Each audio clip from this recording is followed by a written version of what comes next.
Nothing But the Words, episode number 117, The Real Reason People Trust Your Expertise After You Write a Book.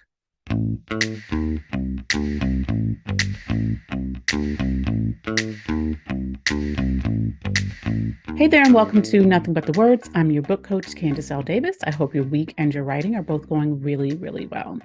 In this episode, I want to talk about how writing a book makes you better at what you do, but also how it makes people think you're better at what you do. Now, this will be obvious as to how it applies to writing a nonfiction book, but if you're writing fiction, pay attention to because it also applies to you. A few weeks ago, I was coaching one of the authors in my group coaching program, Authors Ignited, and she was reluctant to talk about her progress. She was trying to avoid saying that she'd actually pressed pause on her writing to go back in and rework her outline based on some things she had learned in the process of writing her book. Now, for background, she's a coach and she helps entrepreneurs in a very specific, focused niche. She was worried she had gotten off track, but as she explained, I was actually excited for her. I could hear how she had made a breakthrough in her process, the same process that she uses to coach her clients now, the same process that provides the framework for her book. That, my friend, is the hidden benefit to writing your book. You develop your expertise even further, and people assume you have if you've written a great book. It's the win few people talk about because it's not so easily measured. Writing your book is still the best way to demonstrate your expertise. There's no doubt about it. It's the more lasting way, the most lasting way to share your story or the stories, real or fictional, that you want to tell. Writing your book is a great way to grow your business and increase your perceived value as a speaker. You probably already know all these things. You see other people around you doing it all the time. But what people don't often talk about is who you become and what you learn as you write your book. This is the real reason people trust authors to be credible experts. Now, let's look at some specifics. Let's say you're writing a memoir. In that case, you will, of course, tell your story, but you'll also share the insights that you've garnered from those experiences. As you write your book, you have to articulate on paper in a way that few people ever do what happened and what you learned from it. This is an opportunity to question what you once took at face value. It's a chance to more deeply examine your beliefs and your conclusions and the stories you tell yourself. Outside of therapy, which has a whole different purpose, we don't often have that opportunity to slow down and question what we've been telling ourselves about our own story for years. Writing your book allows you to do that. It allows you to say, no, wait, this is what I really believe. And if you're a coach or speaker or you teach from those ideas in any way, you owe it to your audience to challenge those ideas before you teach them as effective or true. One of my friends recently honored me with the privilege of editing her memoir in progress. It is wonderfully written, and I learned a lot about her life.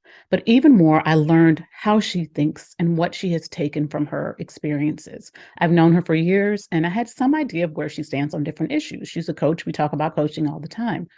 But in writing her book, she clearly took the opportunity to challenge herself to get really clear about her philosophies and ideas.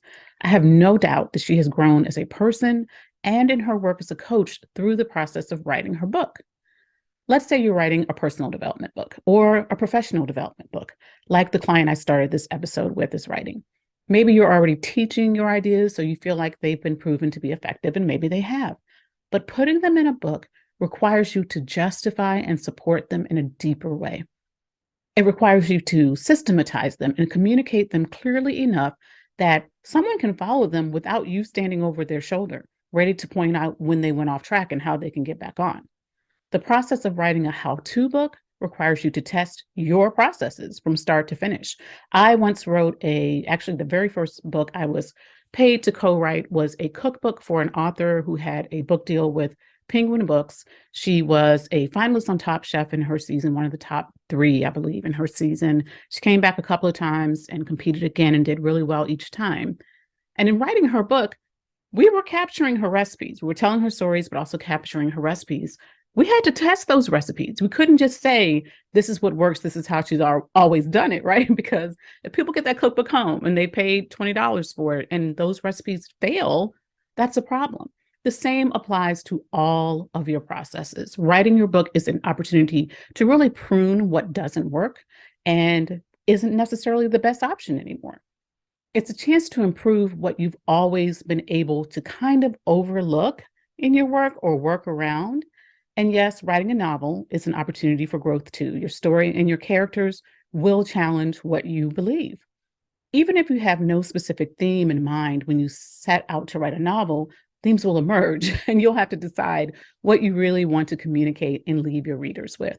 This is a rare opportunity for you to evolve and hopefully have fun in the process. Writing your book is like a purifying fire for your values and your beliefs and your processes. It's a test for your ideas, your frameworks, your philosophies, but it's a test in a safe environment. No one sees the results but you, and you can adjust and make changes and improvements before you send your book out into the world. And of course, you should.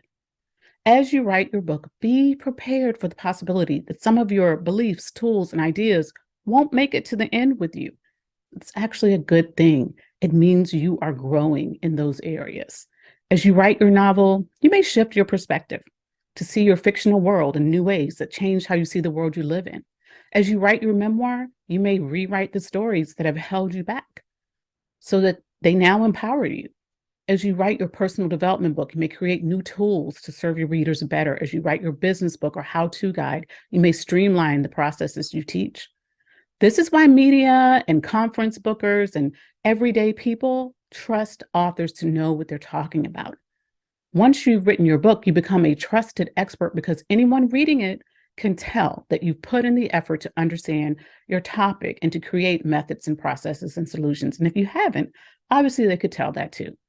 It's clear when you've done the work. There are books that fall short of that mark, of course, but that never has to be the case for you.